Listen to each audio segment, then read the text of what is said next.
And I'm here today with Anna Rogers, also known as Miss Eco Glam. Hi Anna, how are you doing? Hello, how are you? Really good, thanks. How are you? Good, really well, thank you. Awesome. I'm really excited about today's topic. I think it's fascinating and really important to our society.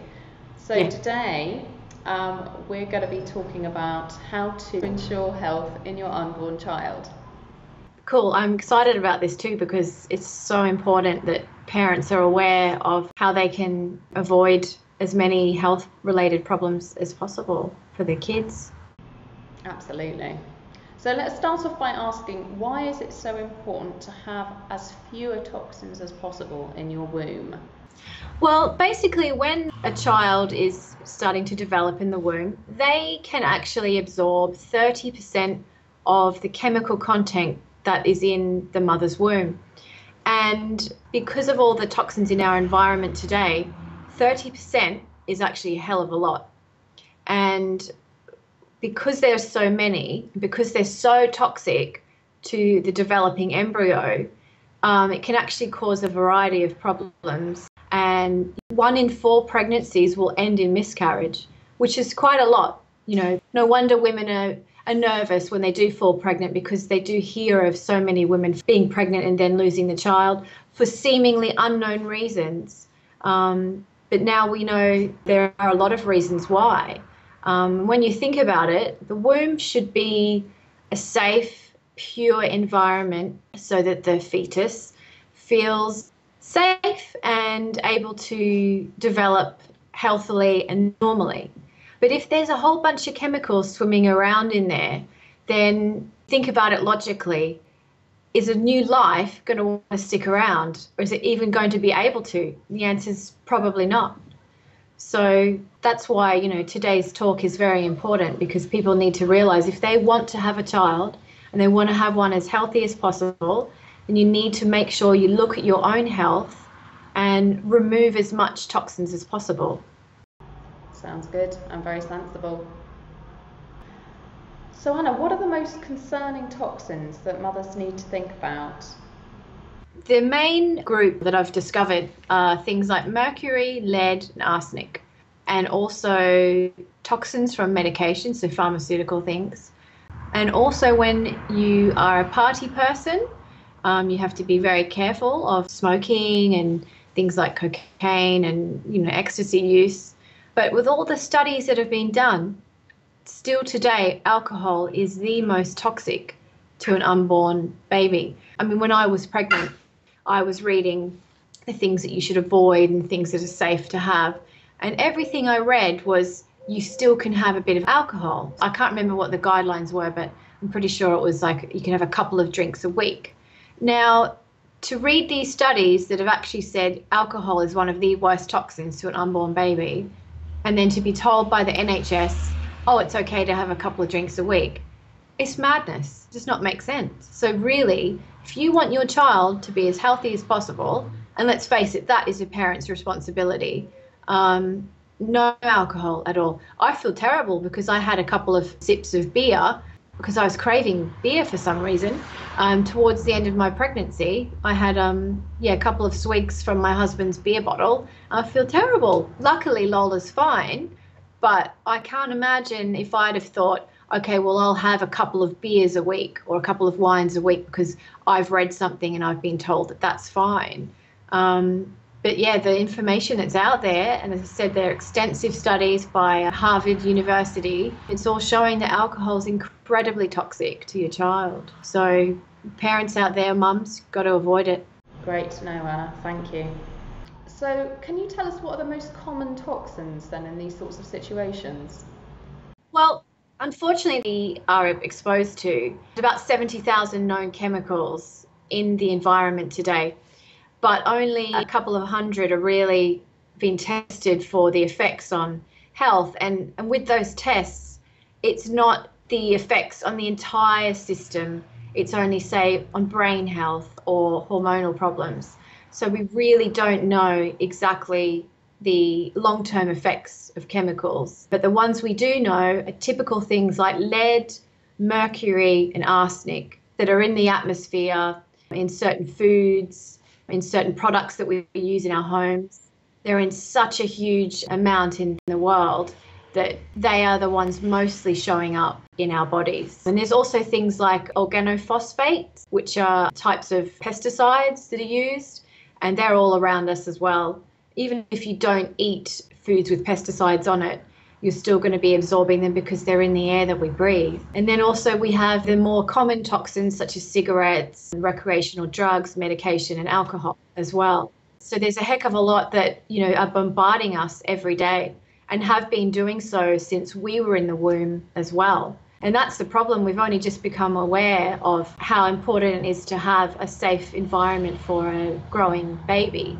But because we didn't know that until recently, take myself, for example, I would have absorbed things from my mum and she would have absorbed things from her mum. So as the generations go by, the more serious the chemicals add up into the body, which when you look at the state of the health of people generally today, it makes sense. Something is happening to people, and logically you have to look at, well, what's changed in the last sort of 50, 60 years? And because of the Industrial Revolution, it's chemicals. And there's so many of them. So that's the answer to why most people are getting very ill. Thanks, Anna. That's really interesting. So what exactly happens to children exposed to these types of toxins in the womb? Well, depending on what toxins are in there, and let's face it, it's not just one or two or three, it's hundreds. When they've done studies on cord blood in children that have been born, again, they don't test for every single chemical on earth. They may only test for, say, 280.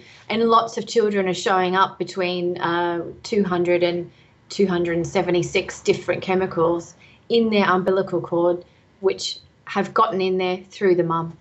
So that's how they're absorbing it. But what it will do to them later in life, or even fairly quickly, if they do make it to full term, they are born, they can develop neurological problems, hormonal problems later on in life. And again, you could be 35, wanting to fall pregnant, you have so much trouble, you don't know why, and it can really be diagnosed back to being in the womb. So you've had 35 years of toxins in your body, working against your body, I should say, that affect certain parts of development, which is scary because if you knew how to avoid these, or if your mother knew how to avoid these, then you're not going to have these problems. And I personally know many girls my age who are having severe problems with falling pregnant. They're using IVF or not even being able to have that successfully. And it's never really happened in history before. It's very true, very, very true. So what can expecting or planning to get pregnant mums do to avoid this sort of thing happening? Okay, there's quite a lot that you can do. You can change your diet. So you need to minimize having pesticides on your food. You don't want to eat any processed foods. Stay away from aspartame. Stay away from MSG. You can change your makeup products to organic and natural based ones. Same with your cleaning products at home. They're another way of absorbing a lot of toxic chemicals. Also, in the home, you can absorb lead through the paint on the walls. So you can put lots of plants in your house to suck up all the toxins in the air. But I personally think one of the quickest and easiest things to do is take pure body zeolites, because they will actually work very quickly in the body. It's completely safe. It's so safe that I'm actually giving them to my daughter, Lola, who's 6 months. I've been giving them to her for the last month. She's very calm, very happy. So because I've had such extensive experience with zeolites myself and read all of the studies, I want to share with as many people as possible that there is a very quick and easy way of removing most of these toxic chemicals in the body. Awesome. That sounds really great advice. Thanks, Anna. So can you tell us, how exactly does the Pure Body work, and is it safe? It's definitely 100% safe. Even the FDA have regulated it as safe. Basically, it's a liquid that you take, and in that liquid is trillions of tiny little zeolite particles. And a zeolite is a type of crystal, and this one in particular is called clinotoctolite, that works in a way like a magnet. The crystal actually has a negative charge, and will attract toxins to it, which are a positive charge. So it kind of goes like Pac-Man in the body and attracts things to it, and then it sort of swallows it and eats it away, and then you'll excrete it through sweat and urine, and also through the colon will also get rid of toxins as well. And Pure Body in particular is the tiniest zeolite on the market, so it will actually absorb deeper than any of the others. The surface area of this zeolite in the Pure Body is the equivalent to 7,000 square feet. Wow. Which is insane, it's huge. And that's per bottle. So just trying one bottle is pretty impressive with what it does to the body. The reason why I'm raving about it so much is because it had a huge effect on my own health. I absorbed quite a lot of lead when I was young. When I was about 7, I painted house paint all over my body, and it was on there probably for a good hour before I took it off. The skin absorbs things in such an extensive way that there's no way that that did not affect my body. And not long after that, I became very accident prone and broke a lot of bones. By the time I was, I think, 24, I'd broken 4 bones and dislocated my right elbow, and lead directly affects the bone density because of the way it interacts with red blood cells. But why I know the zeolite works is because I was so sick. I used this extensively over the last few years, and I've just given birth 6 months ago to a really, really healthy child that, you know, anyone who meets just comments on how calm she is and how alert she is and how healthy she is.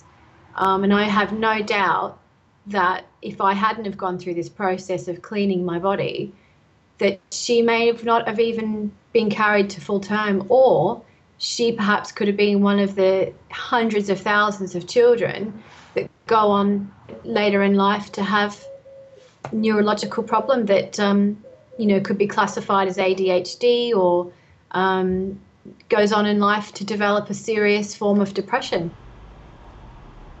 She's a very lucky girl, that's all I can say, Anna.